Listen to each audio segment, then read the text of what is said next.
The first sound was not a scream, it was the absence of one. A room meant for 34 sleeping children lay intact beneath a ceiling rimed with frost, the air sour with coal smoke and boiled potatoes gone cold. Beds were made tight, blankets folded with practiced hands. Shoes stood in pairs, toes aligned, leather stiff from winter. On a table in the corridor, bowls of soup filmed over, still faintly warm, a skin forming as if time itself had hesitated.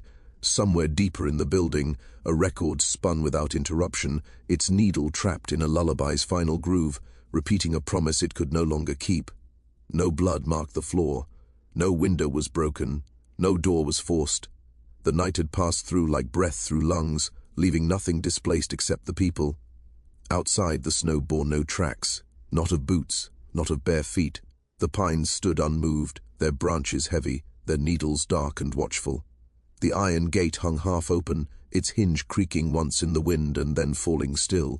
Smoke lingered above the chimney longer than it should have, curling back on itself, refusing to disperse, as if the building exhaled and then forgot how to breathe in.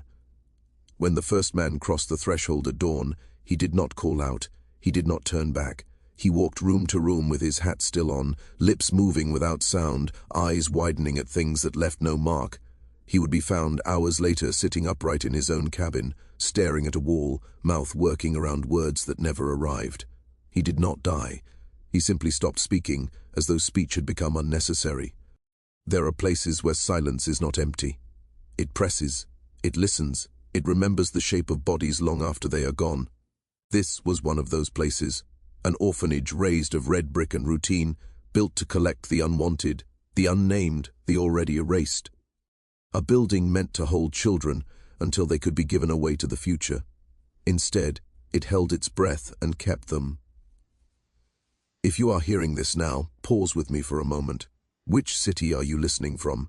And what time is it right now? Let the answer settle where you are, because time matters in stories like this. It always has. The year was 1936. Winter had locked the land into a hard white silence near the Ural Mountains, far from roads that asked questions. Maps from the period show a dot where the village should be, a smudge of ink surrounded by forest, the kind of place bureaucrats forgot as easily as they forgot names. The orphanage had a number instead of a name, a designation that slid easily into ledgers and disappeared just as easily from them. Children arrived on trains with no parents to claim them, some too young to speak, others already old in the eyes. Staff were transferred in, signed forms, learned the rules. Wake at 6, porridge, lessons, quiet, always quiet. By the morning of February 23rd, the rules remained, the people did not. The record kept spinning, the snow kept falling, and the building waited, as if expecting someone to notice what had been taken from it.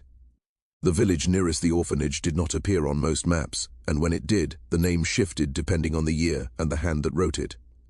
Borders moved, administrations changed, ink was scraped away and replaced. What remained constant was the forest. Birch and pine pressed inward from all sides, their roots threading the soil like veins, their canopies knitting the sky into something dimmer. In winter, sound died quickly there. Voices fell flat. Footsteps vanished after a few paces.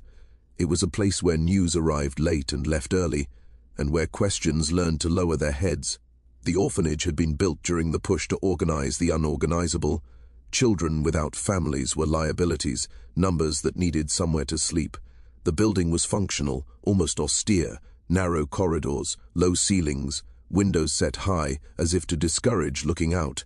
Inside, everything smelled of soap, starch, and coal dust. Each dormitory was identical to the next, beds arranged in rows, blankets folded to the same width, a discipline imposed not just on bodies, but on space itself. Above every doorway hung a small cross, not for comfort, but tradition, left over from a time before new rules replaced old ones. Records from the district office listed 34 children housed there in early 1936, infants, toddlers, adolescents already hardened by hunger. 11 adults were assigned to them, teachers, nurses, a cook, orderlies, and one head caretaker. Their names appear once, then never again. In the margins of those records are small inconsistencies, dates that do not align, birthplaces that repeat too often, transfers approved without signatures. At the time, no one lingered on such details. In Stalin's Russia paper was not meant to explain, it was meant to conclude. The caretaker was a woman named Valentina. She had arrived the previous year with a limp she never explained and a face that seemed carved from fatigue. She enforced silence with precision. No running, no shouting. Music only before sleep, never after. At exactly 9 each night she played the same record, a cradle song older than the state, warning of wolves beyond the window. The children learned the tune before they learned to read. They were told it kept them safe. Locals kept their distance. Not out of fear at first, but out of habit. The air around the building always felt colder, even in spring, as if winter lingered there longer than it should. Dogs refused to walk past the iron gate. Birds never settled on the roof. When villagers spoke of the place, they lowered their voices without realizing it, the way people do in churches or grave sites. On the night of February 22nd, snow fell steadily, erasing the world in layers. Inside, supper was served, a child coughed, medicine was given. Keys jingled during final rounds. At 9, the record began to play. And then, between one breath and the next, something shifted. Not loudly, not violently, just enough. By morning, the village had one more silence than it knew how to carry. Among the 34, there was one the staff spoke about, only when they thought no one else was listening. Not because he was violent or loud, but because he unsettled the order of things. His name appears inconsistently in the intake logs, sometimes written one way, sometimes another, as if even the ink hesitated. He had arrived in winter, wrapped in a government-issued blanket, eyes already open, already watching. No parent accompanied him. No explanation followed, just a signature and a date that would later prove to be wrong. He did not cry like the infants. He did not cling like the toddlers. He observed.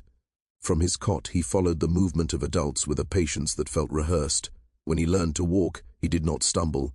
When he learned to speak, he skipped words meant for children and asked questions that made the nurses exchange glances. Where did people go when they were done being people? Why did names change? Why did the record always end the same way? By the time he was 5, he could recite the building's routines better than the staff. He knew when the boiler would hiss before it did. He knew which floorboard would creak in the corridor outside the infirmary. At night, while the others slept, he sat upright in bed, listening. Valentina caught him once during her rounds, eyes open in the dark, mouth moving in time with the lullaby, though the record had not yet started. She struck him for speaking after curfew. He did not cry. He only asked her why the song remembered them.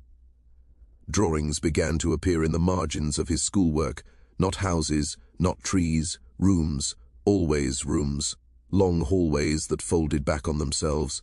Doors inside doors. A boiler drawn again and again, larger each time, beneath which something waited. Once, he drew faces all identical, lined in rows, their mouths open as if counting. The teacher burned the paper in the stove and told no one. Animals avoided him. The cat that slept near the kitchen hissed when he passed. Birds startled from the windowsill when he looked up at them. Other children grew quiet around him, not out of fear, but confusion. He spoke to them as if he had known them longer than he should have. He called them by names they did not recognize. Sometimes he answered questions they had not yet asked. Valentina recorded him more carefully than the others. Her private notes, recovered decades later, describe a child who behaved as if he were older than his body allowed. She wrote of dreams that felt shared, of waking with words in her mouth that were not her own. She wrote that he once described her husband's face in detail, a man long dead whose photograph had never been kept. The town began to whisper. Not loudly, just enough. Children sometimes carried things adults could not. Everyone knew that, but this felt different. As February drew closer, the boy grew restless. He stood too close to the walls, pressed his ear to the brick, listening for something beneath the building. When asked what he answered simply that the rooms were full, and that they were waiting. As the days shortened toward late February, the orphanage began to behave as if it were remembering something it had tried to forget. The boiler's hiss grew irregular, breathing in shallow bursts that startled the night staff awake. Lights flickered without pattern. Doors that had been latched were found open by morning, not wide, just enough to suggest a hand had tested them. The boy noticed first. He stopped sleeping altogether, and instead walked the corridors after lights out, bare feet silent on the boards, palms brushing the walls as if reading them. The other children changed around him. One began speaking numbers in her sleep, counting past what she had been taught. Another started drawing circles on the frost of the windows, over and over, until her fingers bled, and she did not seem to notice. A pair of twins, housed in separate rooms, began finishing each other's sentences without ever being together. When questioned, they said they practiced at night. Symbols appeared in places no one could explain, scratched into the underside of tables, etched faintly into the paint behind the boiler. Curved lines, repeating shapes, not letters from any alphabet the teachers recognized. Valentina ordered them scrubbed away, but by morning they returned, deeper, as if the walls themselves had taken offense at being cleaned. She punished the children collectively. Silence enforced more harshly than before, but the quiet only seemed to thicken, pressing against ears, settling into lungs. The boy began leading the others in small rituals that mimicked play from a distance but felt wrong up close. They arranged their shoes in perfect rows before bed, even those who could not yet tie laces. They tapped the walls 3 times before entering a room. They stood beneath the boiler each evening just 4 or 9, heads tilted back, listening to the pipes. When Valentina demanded to know what they were doing, the boy answered for them. Preparing. On the night animals started dying near the fence, the town took notice. Chickens were found stiff and intact, eyes clouded, no marks on their bodies. A dog refused to return home and was discovered days later frozen upright against a tree as if it had been listening too long. The villagers spoke of bad air, of old things stirred up by cold. No one mentioned the orphanage aloud, but everyone thought of it. Inside, the children's drawings grew more explicit, family trees that looped back into themselves, names written and rewritten until the paper tore, faces labeled with multiple roles, mother, sister, caretaker, all in the same careful hand. One page showed a woman with a limp standing at the center of a circle of children, her shadow stretching longer than it should, touching each of them. Valentina's notes from this period are brief, fragmented. She wrote that the children were remembering lives they had not lived, that they spoke of being born more than once, that the boy asked her why the state had given him back to her when she had already raised him before. The night before February 23rd, the lullaby began playing on its own. The truth did not arrive all at once. It surfaced the way rot does, slowly, through familiar grain. Valentina had always known there were inconsistencies in the children's files, but in the days before the disappearance, those inconsistencies began to align. Birth dates repeated with a precision that could no longer be dismissed as clerical error. Names resurfaced across different years, attached to different bodies, sometimes marked deceased, sometimes reassigned. The boy's file was the worst of them. His mother's name had been struck through and rewritten. His father's line was BL. Ank. Then, beneath a later entry, a note appeared in a hand that matched Valentina's own. Reassignment approved. Subject returned. She began waking with the taste of iron in her mouth and images she could not place. A smaller building, a different winter. A child who looked like the boy but called her by another name. In one memory she was younger, uninjured, holding an infant with his eyes already open. In another she was older, limping, watching that same face stare back at her from across a table. The memories overlapped, folded inward, until cause and effect lost meaning. The boy confronted her without anger. He sat across from her in the infirmary, feet not touching the floor, hands folded the way adults did when they were finished pretending. He told her she had not just raised him once. He told her she had given birth to him more than once, that the state had taken him away when he was inconvenient and returned him when he was needed. That names had been changed, dates shifted, but blood remembered. He called her mother, he called her sister, he called her caretaker, Each word landed with equal weight. Other children were the same, not siblings in the way towns understood, but repetitions, lines that bent back on themselves. Daughters who were also nieces, sons who were also fathers, their origins tangled in a deliberate confusion meant to erase responsibility. The orphanage was not correcting a problem, it was maintaining one. Generations collapsed into a single building, a closed system where ancestry could be controlled, observed, reused. Valentina realized then why the lullaby mattered, why it played the same each night. It was not to soothe, it was to synchronize, to keep memory aligned across bodies that shared too much of one another. The children were not learning, they were recalling. When the town would later speak of incest in hushed tones, E would get it wrong. This was not secrecy born of shame. It was structure, a family tree engineered to rot inward, producing children who belonged nowhere outside the walls that raised them. The boy was proof of concept. He carried her face in his eyes and her husband's in his hands. He was the end and the beginning folded into one small body. On the final night, as the children gathered beneath the boiler, Valentina understood what had been prepared.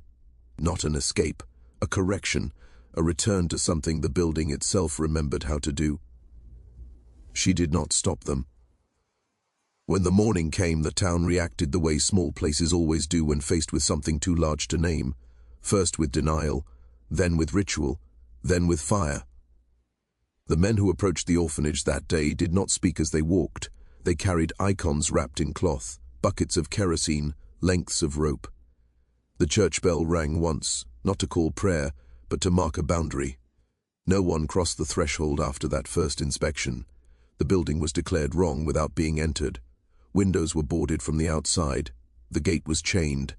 Someone painted a crude symbol over the door, half remembered from sermons and older stories, a shape meant to keep things in rather than out. Animals were slaughtered that week, whether they showed signs of sickness or not. Pigs, chickens, dogs that had lived too long too close to the fence, blood soaked into frozen ground already heavy with secrets. The elders led prayers that mixed scripture with folklore, asking forgiveness for questions that had been asked too late.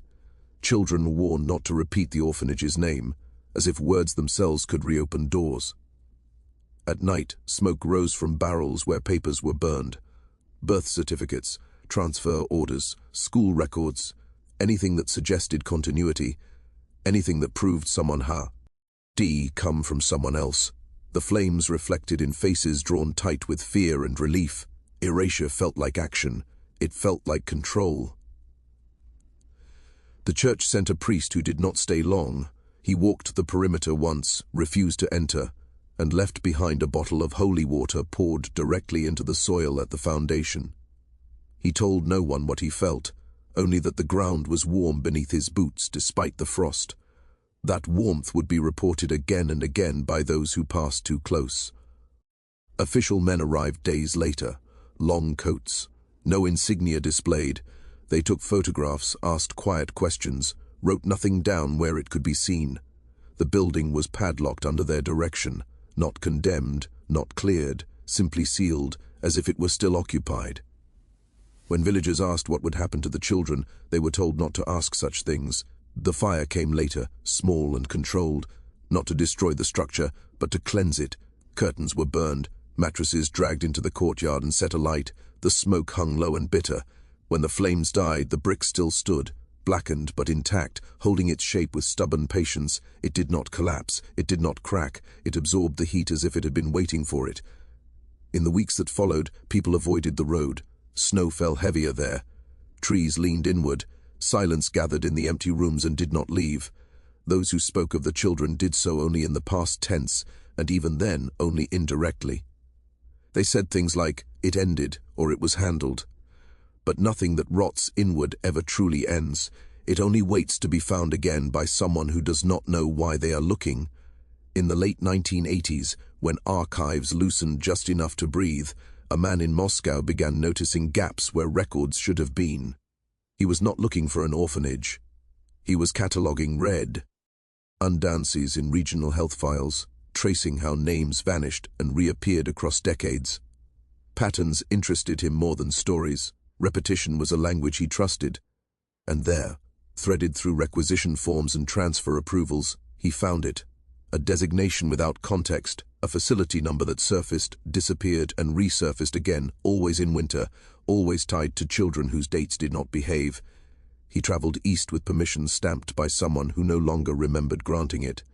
The village had thinned since 1936. Houses leaned. Roads ended abruptly. When he asked about the orphanage, people answered with weather, with crops, with nothing at all. Only one woman, old enough to have been a child herself when it happened, told him where the building had stood. She did not give a name. She pointed into the trees and said, quietly, it was the place where families forgot how to count. The foundation remained, stone sunk into soil that resisted growth. The researchers set up equipment meant to measure heat, density, absence. His instruments malfunctioned often, returning readings that contradicted one another. Warmth beneath frozen ground, voids shaped too precisely to be natural, rows of empty space aligned as if something had been carefully removed without disturbing the earth around it. In a regional office, he found photographs misfiled among agricultural surveys. Children seated at desks, hands folded, staring into the lens with expressions too old for their faces. No names were written on the backs, only dates, all the same, 2 days before the disappearance. In one image, a chair stood empty, the space around it blurred, as if the camera had failed to agree on what should be there. He followed the paper trail further and uncovered something worse. Several of the children listed had death certificates dated years before the orphanage. Officially opened. Causes varied. Disease, accident, wartime loss. And yet there they were, photographed, documented, alive again, reused. The researcher submitted his findings. They were classified within a week. His equipment was confiscated. He was reassigned to work that did not require travel. Before leaving, he mailed copies of the photographs to a colleague, then burned his notes in a hotel sink. The smell of singed paper followed him for days. He would later tell his wife one thing before he stopped speaking of it altogether. He said the orphanage was not built to raise children. It was built to hold a pattern in place, a way of keeping bloodlines close enough to study, to repeat, to correct. He said the children were not taken that night. They were retrieved. Every February after that, reports surfaced quietly, sounds near the old foundation, footsteps without prints, a lullaby heard by those who did not know its name. The researcher stopped marking those dates on his calendar. He did not need reminders anymore. The silence knew when to return. The last confirmed mention of the orphanage does not come from an archive or a witness, but from a form that was never meant to be read as a story. It is a neonatal intake record dated February 23rd, decades after the building was sealed. The location field is blank. The child's weight is average. The APGAR score is normal. The handwriting is steady, bureaucratic, unremarkable. Only one detail stands out. Under family history, a single line has been written, then carefully underlined. Maternal lineage, continuous. No names follow. No origin is listed. Just continuity asserted as fact. In the years that follow, similar records appear in different regions, always briefly, always corrected, always disappearing into new systems. Children adopted quickly, children transferred, children whose eyes track movement too. Early, who do not cry when separated, who listen to walls as if waiting for instruction. Teachers describe them as quiet, observant, old-souled if they are kind, difficult if they are not. Some draw rooms they have never seen. Some hum songs no one taught them. Some ask, with unsettling calm, why their mother looks different this time. Nothing connects them on paper. That is the point. The structure learned from its failure. It no longer needs walls, boilers, or synchronized lullabies. The pattern survived without the building. Blood does not require architecture. It carries its own memory. The village faded. The foundation sank deeper into soil that refused to grow clean. When roads were rerouted, the place was marked as unstable terrain and left alone. Even now, hikers report a sense of compression there, as if space folds slightly inward, as if rooms still exist beneath their feet, carefully aligned, waiting to be filled. Valentina's final notebook was discovered in a private estate sale, mislabeled among household accounts. The last page contains only one sentence, written repeatedly until the ink tore through the paper. "We did not make monsters. We made returns. The orphanage did not end in fire or silence. It ended in distribution, in diffusion, in a system that learned how to persist by becoming small enough to hide inside ordinary families. And somewhere tonight, a child is lying awake in a perfectly normal home, listening to the house settle, counting the pauses between sounds, remembering a place they have never been, and waiting for the next February.